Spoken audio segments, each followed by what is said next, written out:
estudando a carta de Paulo aos Gálatas, que é o Novo Testamento. O Novo Testamento. E aí o Espírito Santo tem colocado no meu coração a importância de pregar também no Antigo Testamento. Então, para trazer uma alimentação balanceada para a igreja, eu vou fazer isso. Um domingo, eu vou pregar o Novo Testamento, a carta de Paulo aos Gálatas, como tem sido feito. E no outro domingo, eu vou pregar no Antigo Testamento. E o livro que o Espírito Santo tem colocado no meu coração é o livro de Salmos. Salmos. Um livro tão conhecido, um livro tão lido pelas pessoas, tão apreciado pelas pessoas. E eu quero compartilhar com vocês hoje, nessa noite, o Salmo 1. O Salmo 1. Abram lá, por favor. O Salmo 1, Antigo Testamento, Salmo 1. Abra lá, mantenha a sua Bíblia aberta, que eu quero compartilhar com vocês esse salmo tão lindo, tão precioso e tão abençoado. Salmo 1, abra lá, Antigo Testamento, Salmo 1. E eu quero falar sobre o assunto desse salmo. E o assunto que esse salmo explora é o seguinte: a verdadeira felicidade. Aqui o salmista, inspirado pelo Espírito Santo, escrevendo esse poema, e vocês verão que salmos são poemas, ele fala sobre a verdadeira felicidade. Porque, meus amados, se tem uma coisa que o ser humano mais busca, uma das, entre tantas, que o ser humano mais busca, é a felicidade. E muitas canções foram compostas para retratar essa angústia do ser humano em buscar a felicidade. Eu lembro quando eu era criança, a minha mãe, ela ouvia bastante Fábio Júnior, né? Tem uma voz linda, é um rapaz talentoso, né? E ele cantava uma canção sobre felicidade. Eu era pequeno, ficava pensando assim, poxa, que música linda, será que ele realmente conhece a felicidade? Quando ele canta aquela canção, felicidade brilha no ar como uma estrela que não está lá. E eu ficava ouvindo, mas será que ele conhece a verdadeira felicidade? O interessante é que o Salmo número 1 é um mapa da felicidade. O Salmo número 1, ele nos revela aonde está a verdadeira felicidade. E o Salmo número 1 diz assim, acompanhem comigo a leitura da Escritura. Bem-aventurado é aquele que não anda no conselho dos ímpios, e não se detém no caminho dos pecadores, e nem se assenta na roda dos escarnecedores. Antes, o seu prazer está na lei do Senhor, e na sua lei medita de dia e de noite. Ele é como árvore plantada junto a uma corrente de águas, que no devido tempo dá o seu fruto, e cuja folhagem não murcha, e tudo que ele faz será bem-sucedido. Os ímpios não são assim, são porém como a palha que o vento dispersa. Por isso, os ímpios não prevalecerão no juízo, nem os pecadores na congregação dos justos. Pois o Senhor conhece o caminho dos justos, mas o caminho dos ímpios perecerá. Vamos orar mais uma vez? Vamos orar? Pai, dai-nos sabedoria, Pai, para entender esse texto. Nós dependemos, ó Deus, da iluminação do Espírito Santo para entender a revelação da Tua palavra. Então ensina-nos, ó Deus, a Tua vontade através desse salmo. E fala, Senhor, a cada coração de cada irmão que está aqui nessa noite e cada um que está assistindo nesse momento. Fala conosco, ó Deus, e mostra-nos, através da Tua palavra, onde está a verdadeira felicidade. Nós oramos e nos submetemos à Tua palavra. E faço essa oração em nome de Jesus. Amém e amém. Mantenha a sua Bíblia aberta. Amados, deixa eu trazer para vocês uma introdução sobre algumas informações sobre esse salmo. Eu não vou ser exaustivo, eu vou repartir essas informações em cada salmo que eu vou expondo, mas eu quero apresentar para vocês esse salmo que tem vários autores. Você sabe que os Salmos é o livro mais extenso das Escrituras e foi escrito por vários autores. Por exemplo, o rei Davi escreveu 73 salmos, Asaf escreveu 12 salmos, os filhos de Corá escreveram 10 salmos. O rei Salomão escreveu 2 salmos. Agora Moisés, Emã, Etã escreveram 1 salmo. Os 50 salmos restantes permanecem anônimos em sua autoria, ainda que se considere que Esdras seja o autor de alguns. Então 50 não sabemos. Alguns estudiosos dizem que Esdras escreveu alguma delas. A data em que os salmos foram escritos no ano 1440 a.C.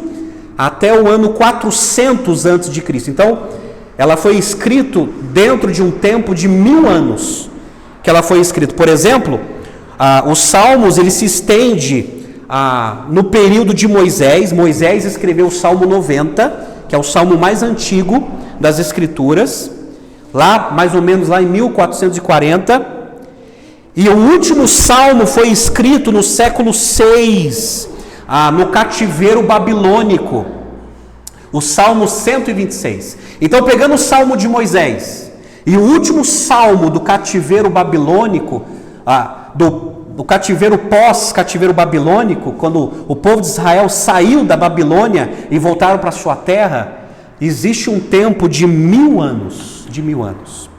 Sobre o título, por que é Salmo? O título encontrado nas versões em português do livro, essa palavra Salmos vem da antiga tradução grega do Antigo Testamento, chamado Septuaginta. Gente, o que é Septuaginta? Septuaginta são eruditos que se reuniram no ano 230 a.C., são eruditos que se reuniram para traduzir a Bíblia no hebraico para o grego. De tal maneira que esse salmo no grego é salmoi. E essa palavra no original, ela vem da palavra hebraica mixmor, que significa cantar ou tanger um instrumento. E essa palavra salmo no grego também vem de terrelim, que significa hinos, louvores. Então olha só, os salmos, ele era o inário do povo de Israel lá em Jerusalém. Esses salmos que foram agrupados, que foram confeccionados, eles usavam para adorar a Deus, para exaltar a Deus. Interessante que os reformadores, durante muito tempo, na época de Lutero, Calvino, Zwinglio, John Knox, eles faziam muito disso. Eles pegavam os salmos, é uma coisa interessante, quem sabe a gente faça isso no futuro. Os músicos pegavam os salmos e chamavam os salmos de saltério, e eles cantavam nos cultos só os salmos. Coisa linda, deve ser uma coisa tão preciosa. A estrutura dos salmos, eu quero te apresentar o gênero literário. Quando você pega os salmos, se você já teve a oportunidade de ler todos os salmos, você percebe que tem vários gêneros. Por exemplo, tem os hinos de louvor. Os hinos são facilmente reconhecidos pelo seu exuberante louvor ao Senhor. Deus é louvado por aquilo que Ele é. Então, quando você lê os salmos, você entende que Deus ele é adorado, venerado por aquilo que Ele é. E os hinos de louvor, eles mostram um convite ao louvor, uma razão por que louvar a Deus e uma demonstração de fé do salmista. Nos salmos também, no gênero literário, você encontra salmos de lamentação. O salmo de lamentação é um lamento individual ou comunitário que expressa o sofrimento humano e a necessidade de libertação. Sabe o que é interessante, gente? Que os salmos, eles falam para nós e parece que os salmos, eles falam por nós. Muitas vezes, quando nós lemos os salmos, nós nos identificamos com as tristezas e com as angústias que os salmistas enfrentaram. Por isso que tem salmos de lamentação. São pessoas que escreveram derramando a sua angústia diante de Deus.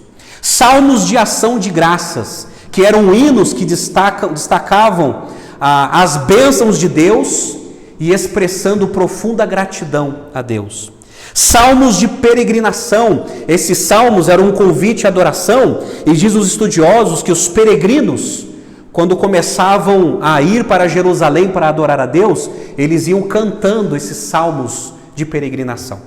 Esses salmos também são conhecidos como cânticos dos degraus, que quando eles começavam a subir os degraus do templo de Jerusalém, eles começavam a cantar alguns salmos. Os salmos reais são hinos que retratam as angústias e as vitórias do rei Davi e que retratam Cristo como o rei soberano do universo. Salmos de sabedoria, que são salmos de instrução que nos revela a vontade de Deus. Salmos imprecatórios, sabe o que é salmo imprecatório? Hinos que invocam a ira e o castigo de Deus contra os seus inimigos. Nós veremos alguns salmos imprecatórios e nós entenderemos os salmos à luz do Novo Testamento. Salmos de confiança são salmos que expressam a confiança do salmista a Deus, mesmo diante das tempestades da vida. E também, como gênero literário, salmos messiânicos, que são salmos proféticos que expressam o sofrimento, a vida, o ministério, a crucificação, a ressurreição e a vinda de Cristo. Salmos que se cumpriram integralmente em Cristo e outros que se cumprirão plenamente na segunda vinda de Cristo. São salmos messiânicos. Agora deixa eu te apresentar, em poucas palavras, o estilo literário. Gente, Salmos é um livro de poesia, tá? E ele fica dentro dessa categoria.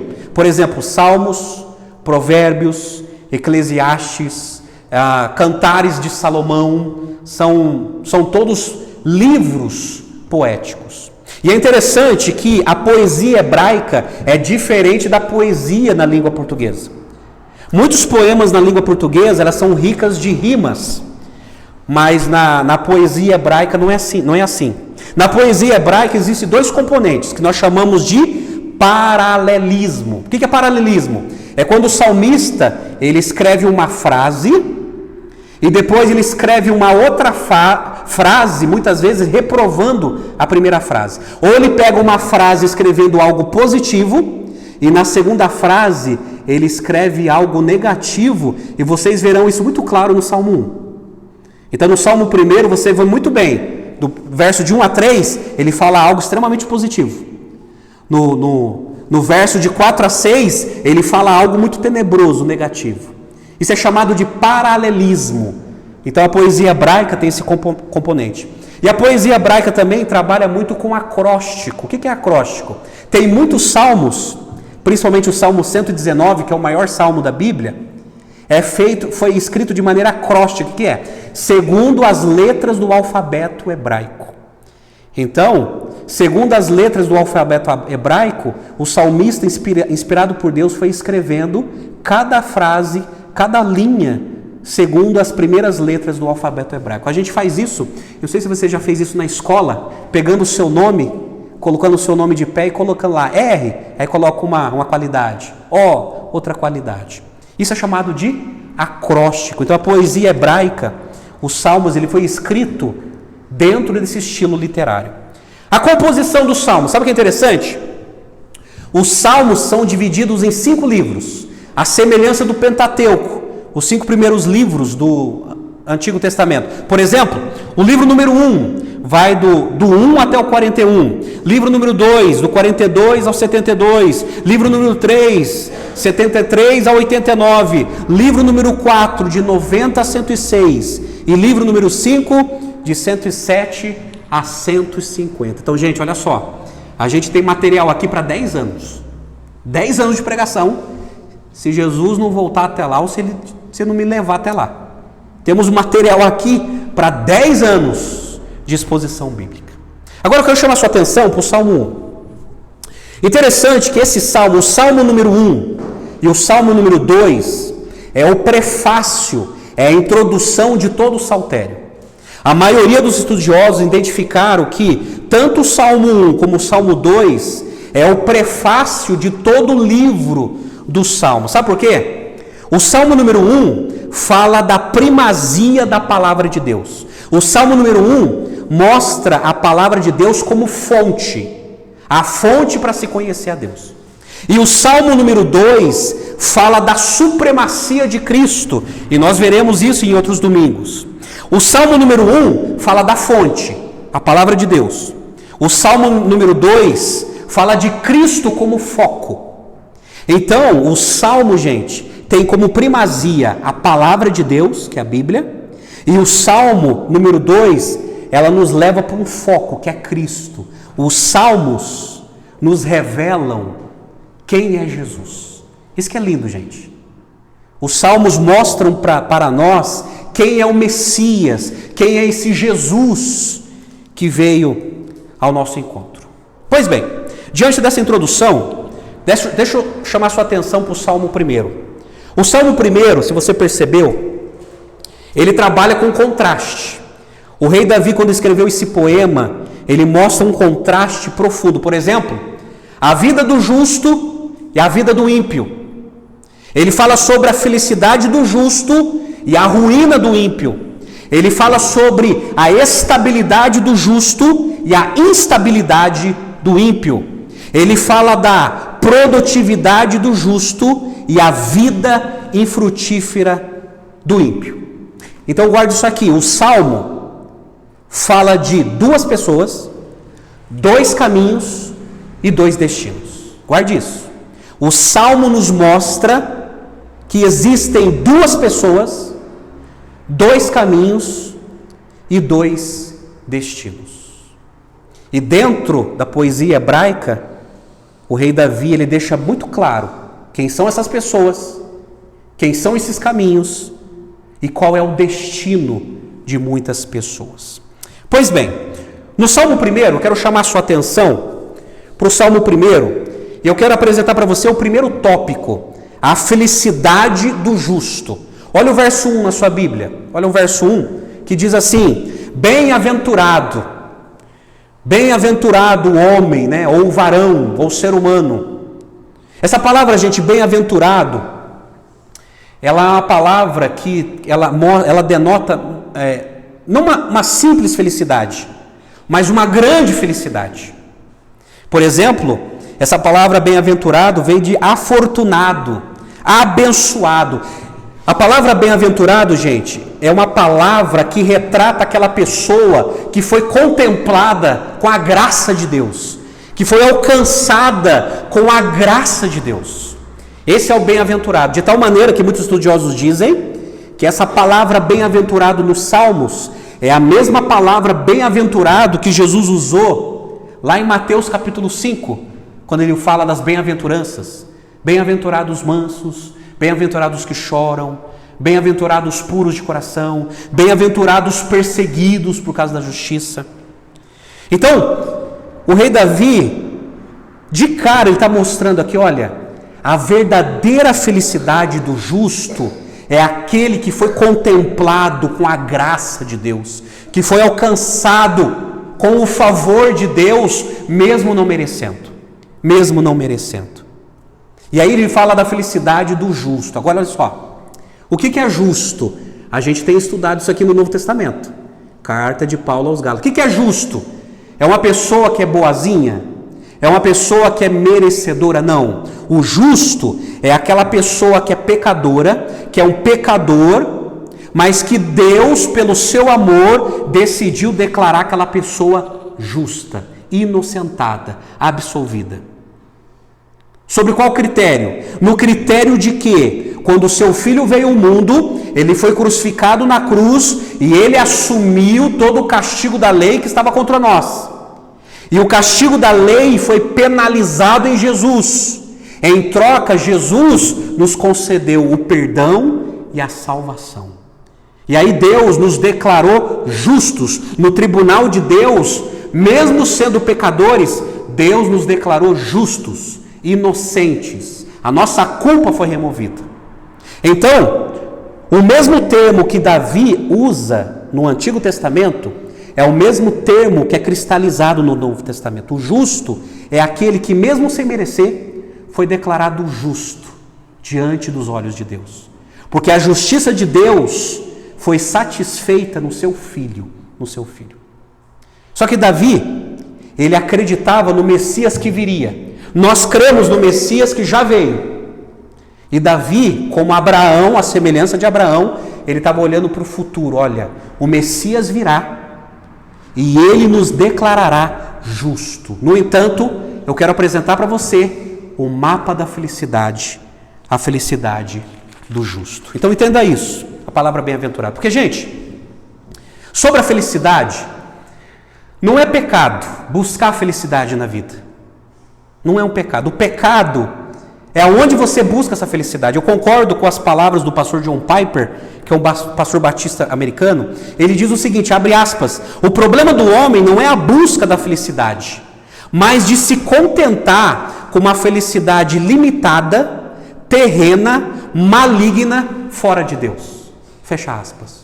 Então o problema não é buscar a felicidade, o problema é onde está buscando a felicidade. O problema é como obter a felicidade. E Piper deixa bem claro, eu concordo com ele, tem muitas felicidades que são buscadas, gente, que são limitadas, terrenas e malignas, fora de Deus. Esse que é o problema, fora de Deus. Mas olha só o Salmo 1. No Salmo 1, o rei Davi continua escrevendo assim, bem-aventurado o homem que não anda no conselho dos ímpios, não se detém no caminho dos pecadores, nem se assenta na roda dos escarnecedores. Eu destaco aqui três pontos dentro desse tópico, a felicidade do justo. Primeiro ponto, o justo é feliz por aquilo que ele evita. Repito, o justo é feliz por aquilo que ele evita. Agora, gente, olha só como as palavras na Bíblia não são palavras vazias. Não são palavras sem sentido, mas são palavras inspiradas, mesmo numa estrutura de poesia. O rei Davi fala de 3 tipos de pecadores, 3 tipos de pecados e 3 tipos de lugares de pecados. Ele usa 3 verbos: andar, deter e assentar. Andar significa movimento, deter significa parar. E assentar significa se acomodar. Tem muita coisa aqui que Davi escreveu que tem a nos ensinar. Quem são? Aqui Davi mostra os graus de pecadores. Ele fala do ímpio, do pecador e do escarnecedor. Sabe o que Davi está mostrando aqui? A progressividade do pecado na vida das pessoas. O que é o ímpio, gente? O que é o ímpio? Muita gente pensa que o ímpio é uma pessoa pervertida, imoral. Nem tanto. Sabe o que é o ímpio? É uma pessoa que não leva Deus em conta. É uma pessoa até bem sucedida na vida, até adorada, até aplaudida, mas não leva Deus em conta. A palavra ímpio significa uma pessoa que não tem relacionamento com Deus. Então, ímpio, gente, não é uma pessoa imoral, que faz coisas horríveis. É uma pessoa até moral, eticamente aceitável na sociedade, mas que não tem relacionamento com Deus. Esse é o ímpio. Aí depois ele fala do pecador. O que é o pecador? O pecador é aquele que errou o alvo. A palavra pecado significa errar o alvo. Pecado, gente, é viver afastado do plano original de Deus. Isso é pecado. E o pecador aqui é aquele que escolheu o erro. Ele escolheu deliberadamente viver no erro. Eu sou o pecador. O escarnecedor é o estágio, é o grau final do pecado. O escarnecedor é o zombador. É aquele que perdeu a reverência da vergonha, perdeu o pudor.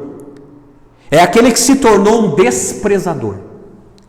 É aquele que perdeu o temor. Esse é o escarnecedor. É aquele que zomba. Zomba de Deus, zomba da igreja, zomba dos cristãos, zomba da Bíblia. Ele despreza tudo que é sagrado, tudo que é divino, ele despreza. Ele perde o temor, ele não tem medo daquilo que ele fala, da opinião que emite em relação a Deus. É o escarnecedor. As formas de pecado, olha que Davi fala. As formas de pecado começam com conselho, caminho e roda. Então olha só, eu estou apresentando para vocês essas palavras para mostrar para vocês como o Espírito Santo inspirou o rei Davi para mostrar o seguinte: olha, o justo é feliz por aquilo que ele evita. Por aquilo que ele evita. Por exemplo, o que é conselho? Bem-aventurado a pessoa que não anda no conselho dos... Sabe o que é conselho? É cosmovisão, visão de mundo, ponto de vista. Conselho são os princípios e valores deste mundo afastado de Deus. Aí o rei Davi está dizendo assim: olha, abençoado, bem-aventurado é quem não vai pela cabeça dos outros, principalmente pela cabeça do ímpio que não teme a Deus. Esse é feliz. Se você evita opiniões, se você evita conselhos, se você evita teorias de ímpios, de pessoas até bem-sucedidas, mas que não tem nada a ver com Deus, se você se protege disso, você é um bem-aventurado. Você é feliz por aquilo que você evita. Porque, gente, os nossos princípios e valores são totalmente opostos aos princípios e valores deste mundo, deste sistema.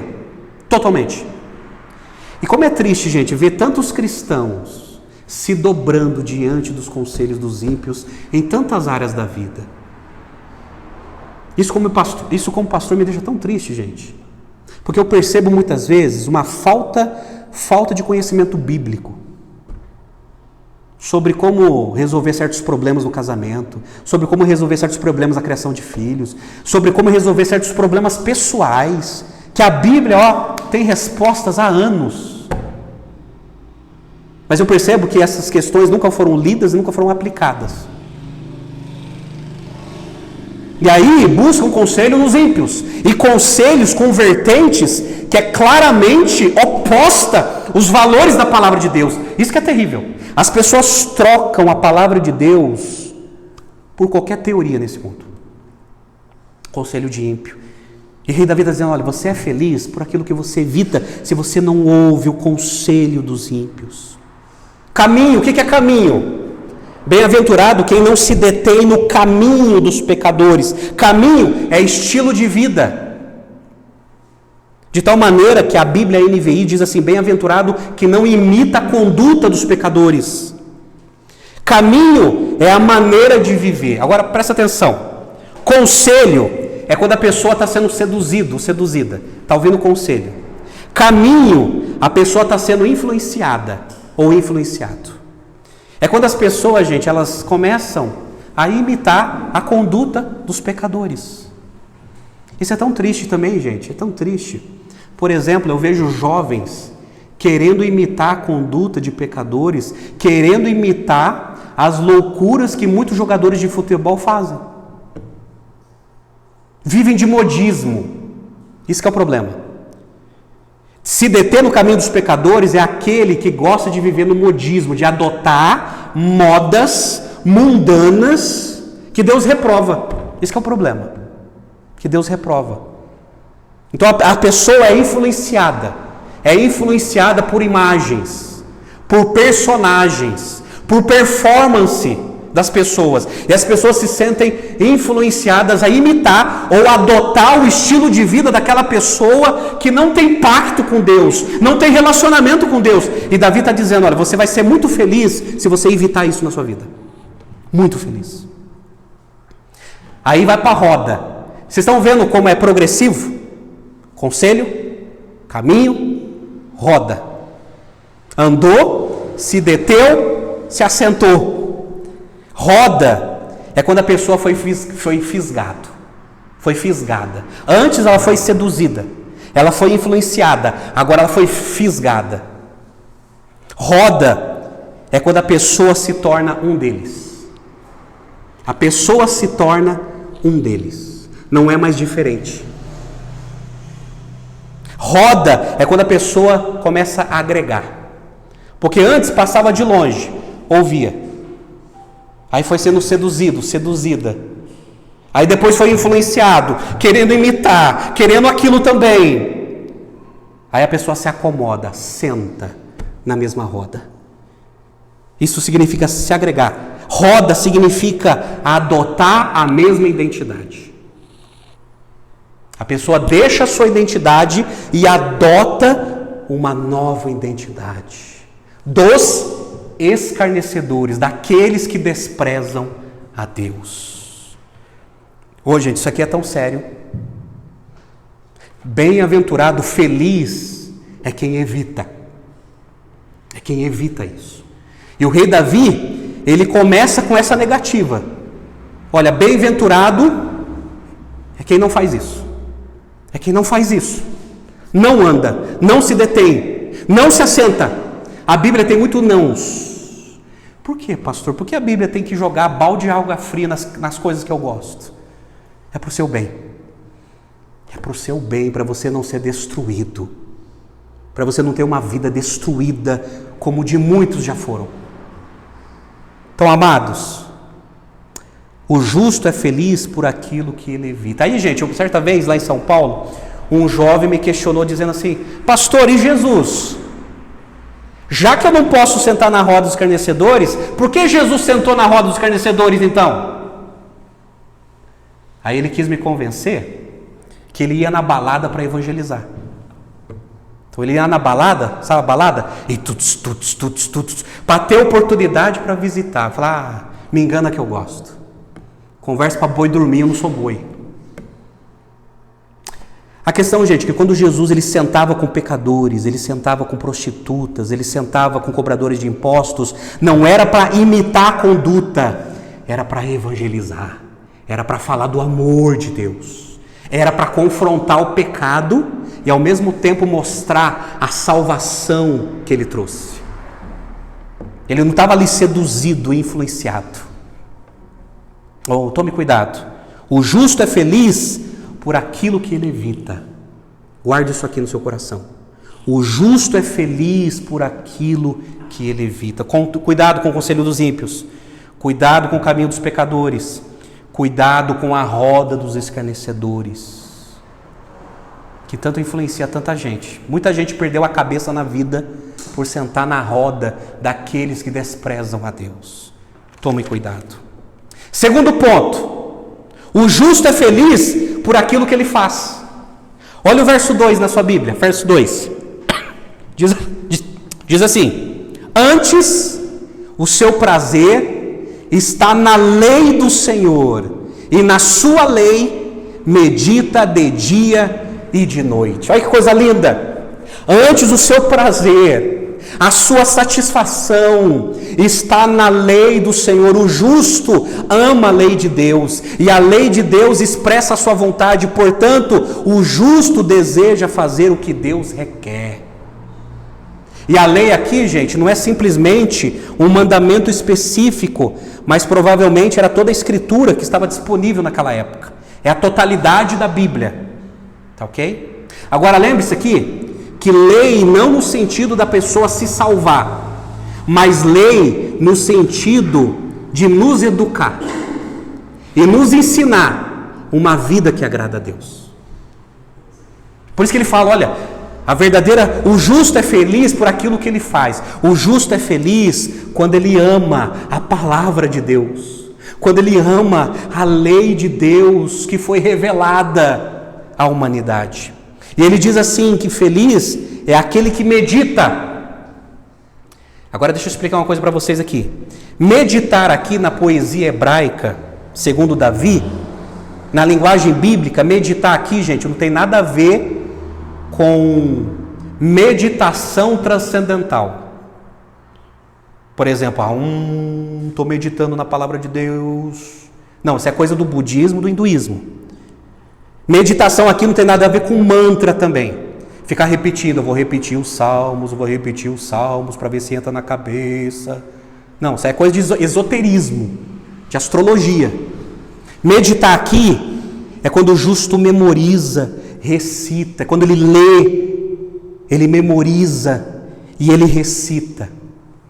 Deixa eu contar uma ilustração aqui, só para você entender. É uma informação que eu recebi que eu não sabia. O boi, ele tem 2 estômagos. Você sabia disso? Eu não sabia disso. Para mim foi novidade.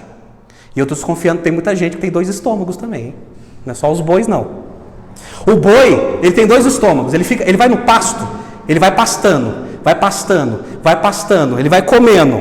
Aí chega um momento que aquilo que ele comeu, ele se assenta, fica quietinho e ele fica ruminando, ele fica degustando, ele fica saboreando. A palavra meditar aqui, ela tem esse sentido. É quando a gente come a palavra e a gente começa a degustar, a saborear. Como isso é feito na prática? Quando você lê a Bíblia e durante o dia você fica lembrando, você fica saboreando aquele texto da Bíblia, você fica degustando, você fica lembrando, olha como a Bíblia tem razão. Eu li a Bíblia lá de manhã, eu estou de noite, eu estou lembrando, olha como a Bíblia tem razão. Você está saboreando, está meditando, colocando na cuca, está memorizando. Meditar aqui, gente, não é parar o trabalho para ler a Bíblia, não é isso.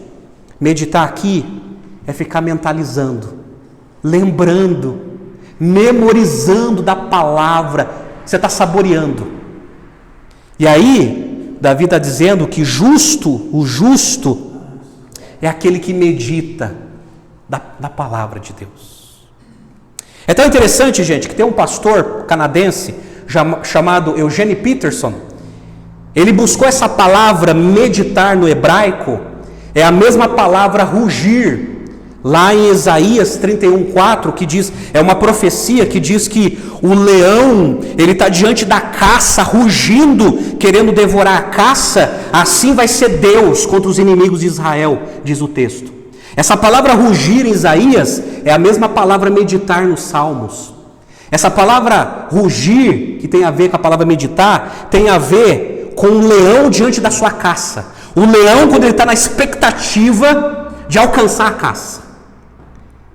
É a mesma raiz da palavra meditar. É quando o homem ele tem fome da palavra de Deus. Ele tem vontade de conhecer a palavra de Deus, à semelhança de um leão com fome diante de uma caça.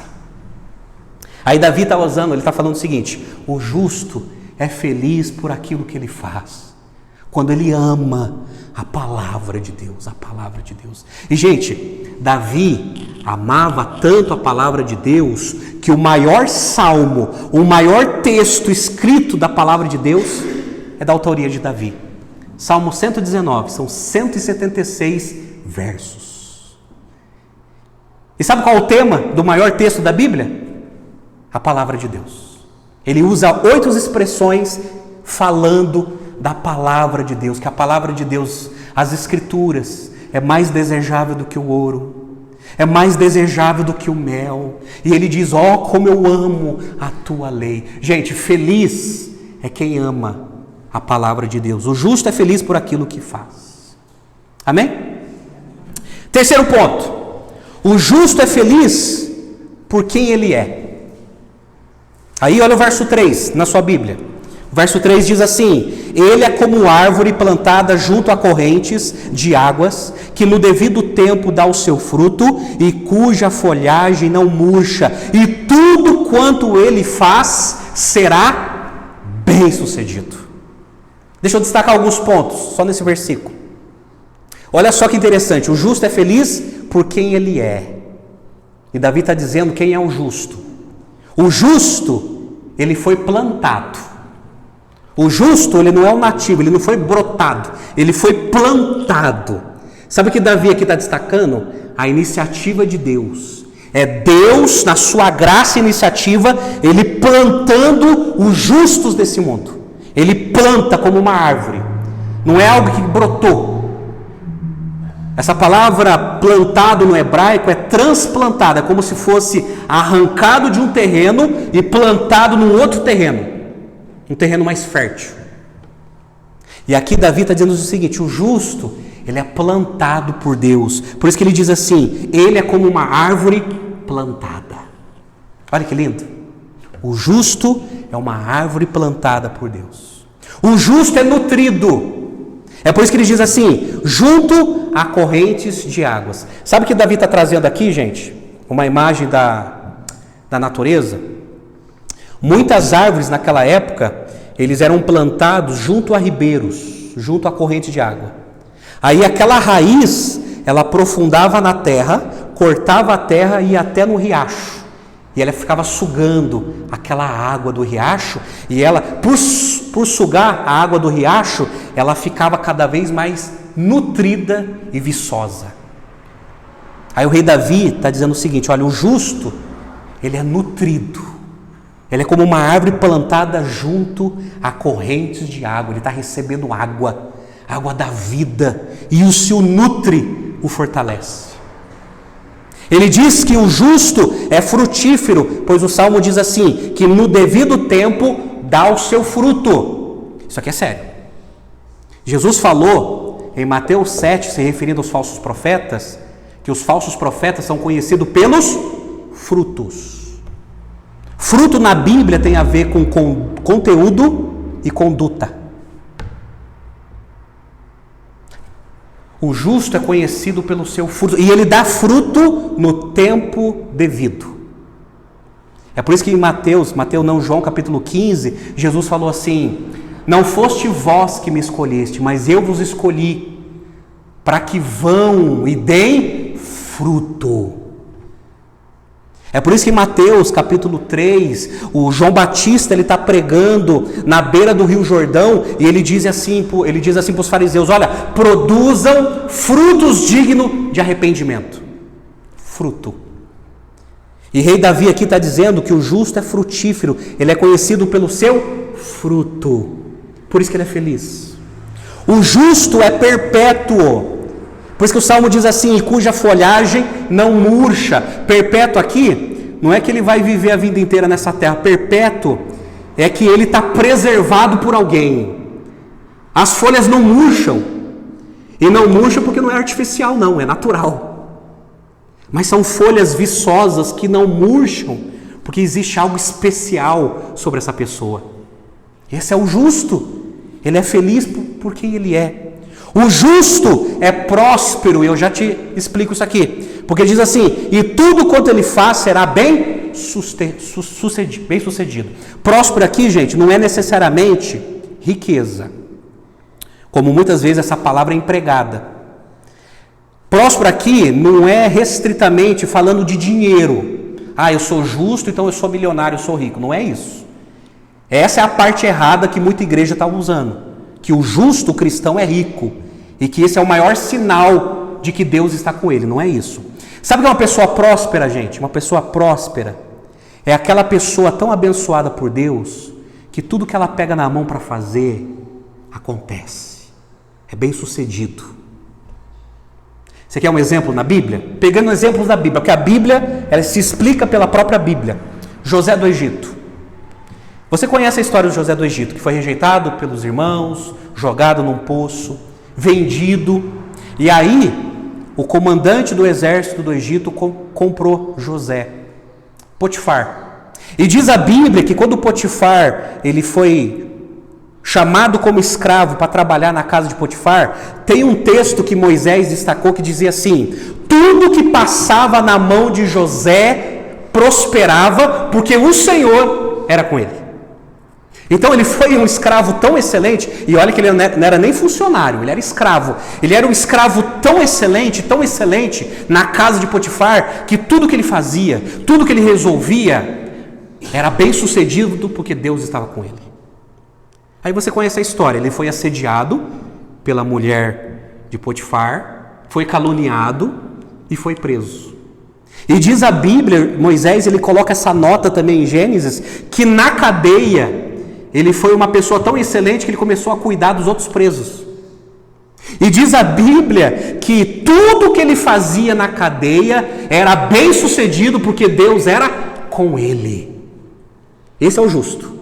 O justo é aquele que quando pega um trabalho, pega algo para fazer, ele faz com tanta excelência, com tanto carinho, que a gente percebe até a presença de Deus na vida dessa pessoa. Esse é o justo. Gente, como a gente precisa de profissionais assim. Eu estou falando de profissionais cristãos.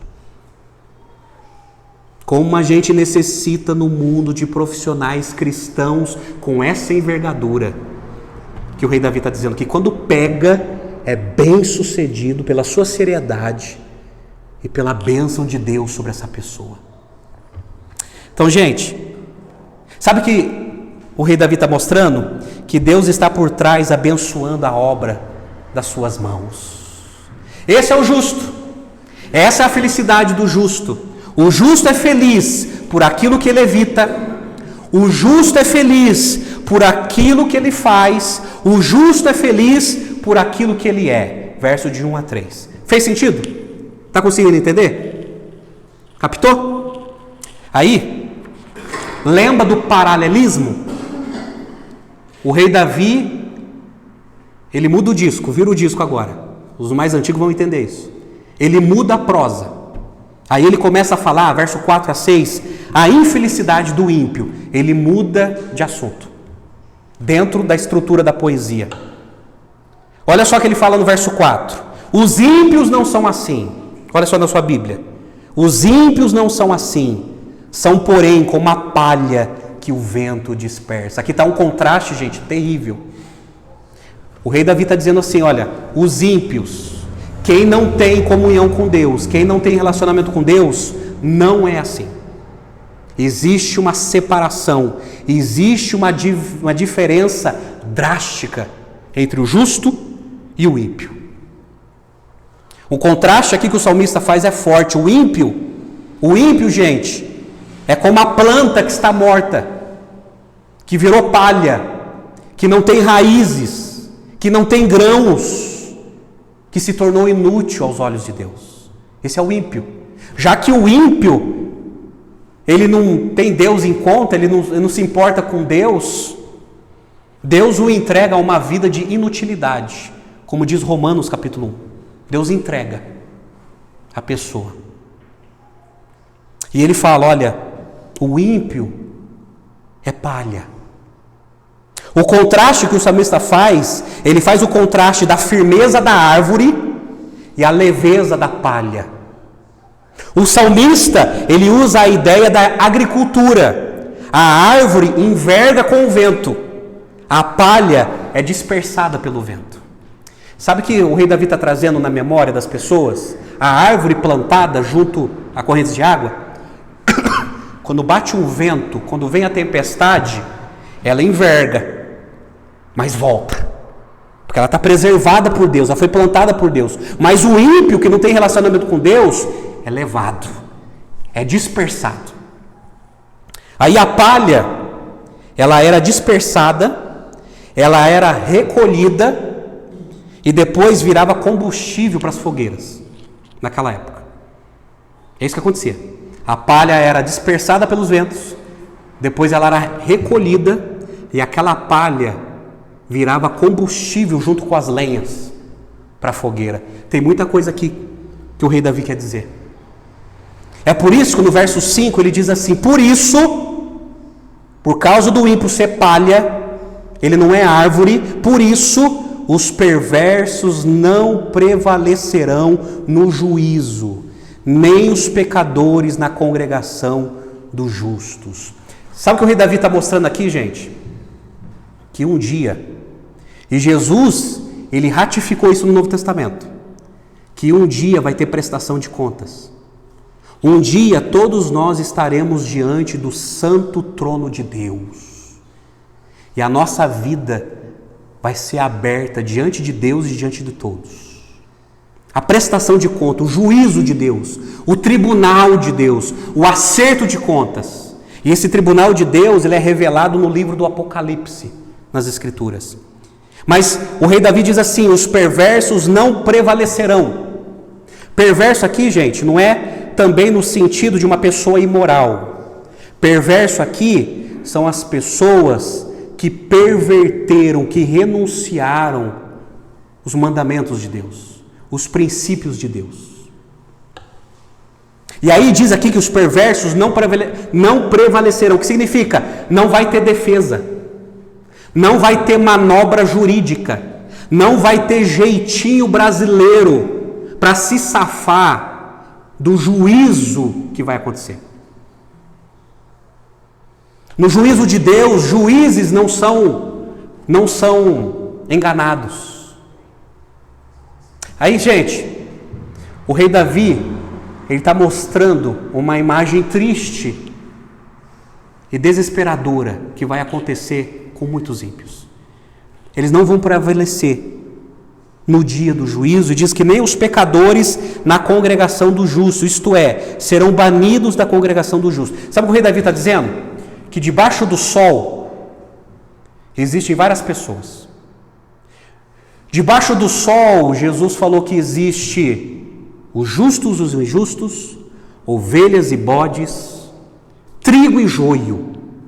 Mas no dia do juízo final, aqueles que são joio, aqueles que são bodes, aqueles que são injustos, aqueles que são ímpios serão banidos da congregação dos justos, da congregação, da assembleia, da multidão, daqueles que foram alcançados pela graça e por gratidão amaram a Deus em suas vidas. Então, o rei Davi está mostrando no Salmo que vai ter uma separação. Lembra? 2 pessoas, 2 caminhos, 2 destinos. É isso que o poema nos revela. E a palavra conjunção por isso, a palavra por isso introduz a forte conclusão de que os ímpios não serão aprovados no dia do julgamento de Deus. Gente, isso aqui é muito sério. Aí sabe o que eu acho interessante? Que muitas pessoas que gostam de ler salmos não percebem isso. Eu acho interessante como as pessoas apreciam os salmos, mas quando eu começo a perguntar pormenores dos salmos, as pessoas, elas leem de maneira desapercebida. E o salmo, ele está retratando isso. Então, gente, os ímpios serão condenados no juízo. Essa é a infelicidade do ímpio. E aqui o rei Davi, ele está mostrando a instabilidade dos ímpios. Mas daí ele termina. Olha o verso 6. Ele termina. O rei Davi, ele conclui o poema dizendo assim: pois o Senhor conhece o caminho dos justos, mas o caminho dos ímpios perecerá. O Senhor conhece. Sabe o que significa? Que Deus conhece os seus. Deus conhece os seus filhos. Deus conhece as suas filhas. Esta palavra conhecer significa que Deus tem um relacionamento com os seus, aqueles que lhe pertencem. Então Deus, ele conhece aqueles que no qual ele tem relacionamento. O ímpio não tem relacionamento. O pecador, ele não quer ter relacionamento. O escarnecedor despreza esse relacionamento. Mas quem ama a Deus, que é o justo, diz a Bíblia que Deus conhece esses. Deus conhece as intenções do coração. Deus conhece o coração de cada um. E Deus sabe, porque Ele conhece. Ele sabe quem o ama de verdade e quem não o ama, porque foi seduzido pela roda dos escarnecedores. Deus conhece. Ele me conhece e te conhece.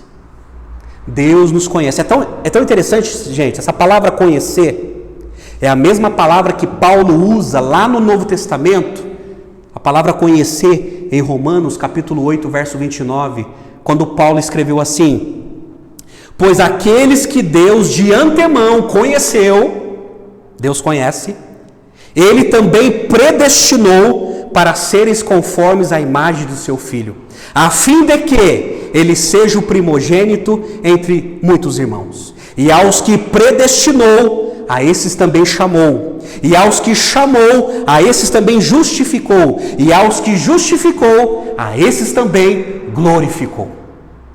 Deus conhece os seus.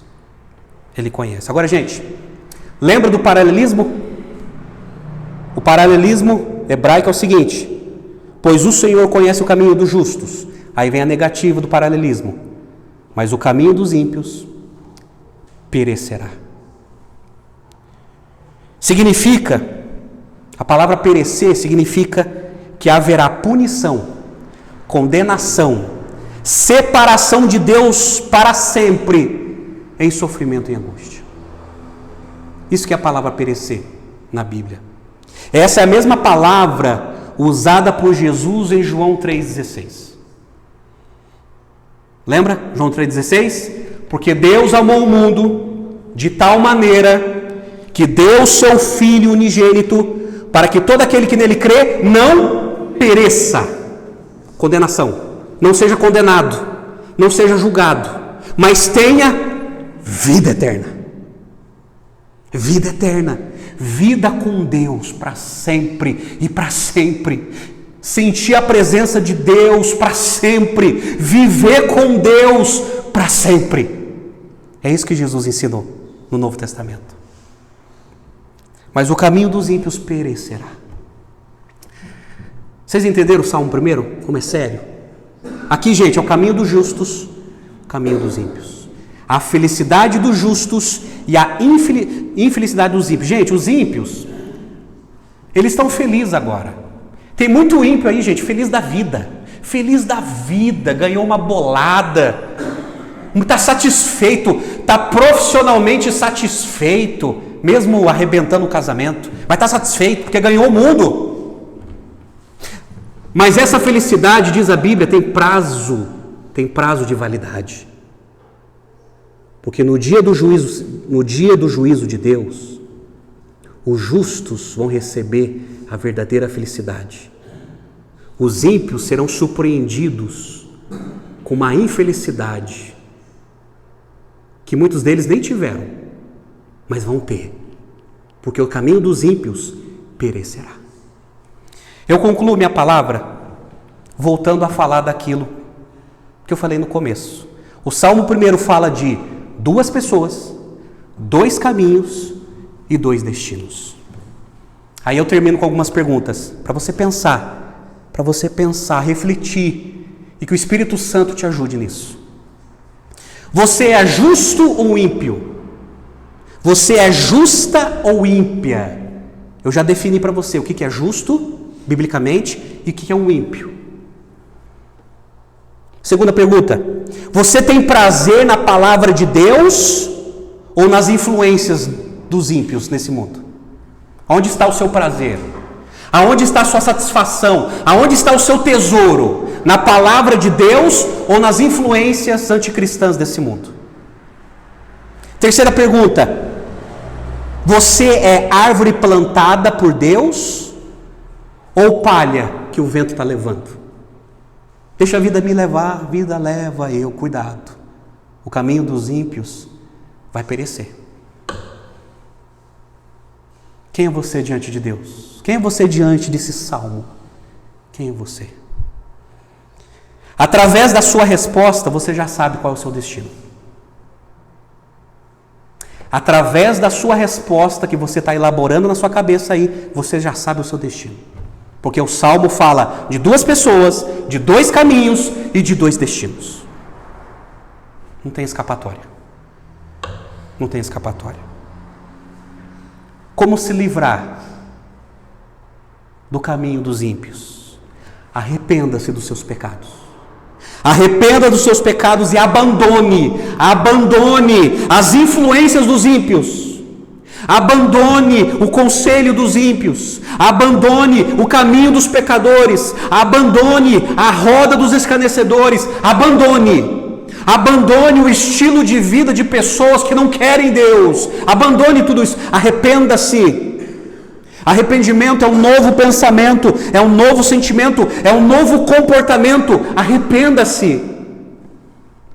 Esse é o primeiro passo. Arrependimento. Eu não quero ser um ímpio, eu não quero ser um pecador dessa forma, eu não quero ser um escarnecedor, uma escarnecedora, eu quero amar a Deus, como Davi amava.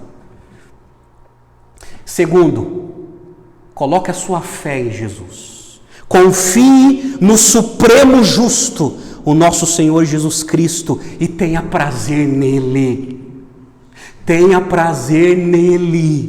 viva para Ele, faça a vontade dEle, porque aqui habita a verdadeira felicidade. Confie naquilo que Ele fez por você lá na cruz. O castigo que estava sobre nós foi lançado sobre Ele. E diz que pela crucificação de Jesus nós fomos salvos, nós fomos justificados. Agora nós temos um relacionamento correto diante de Deus. Não porque somos bons, mas porque Deus nos alcançou. e nos converteu e nos justificou. Eu quero incentivar você a sair dessa igreja com uma decisão. Eu quero ter prazer em Deus, eu quero amar a Deus, eu quero ser um bem-aventurado, eu quero ser uma bem-aventurada. Qual é a sua resposta? Lembre-se, 2 pessoas, 2 caminhos e 2 destinos. Lembre-se disso. Vamos orar? Vamos orar. Pai, tem misericórdia de nós. Livra-nos do mal e do maligno. Livra-nos das influências ímpias deste mundo. Ó Deus, como nós somos influenciados, seduzidos. Livra-nos, ó Deus, de adotar a mesma identidade. Cria em nós, ó Deus, um coração que te ame, que te valorize, que te priorize, ó Deus. Ajuda-nos, faça-nos de nós bem-aventurados, aqueles que foram agraciados pelo teu perdão, pelo teu amor. Ó Deus, abençoa a cada um que ouviu essa palavra aqui nesse dia, e cada um que está assistindo, ó Deus, fale poderosamente a cada coração através do Espírito Santo e convença-os, ó Deus, que a verdadeira felicidade está centralizada somente em Ti, ó Pai. Somente em Ti, ó Deus. Ó Deus, que a Tua palavra possa provocar o resultado que só Teu Espírito pode fazer, ó Deus. E obrigado pelo Teu perdão, pelo Teu amor e pela Tua graça. Nós oramos e entregamos a nossa vida a Ti. Oramos em nome do Senhor Jesus. Amém e amém.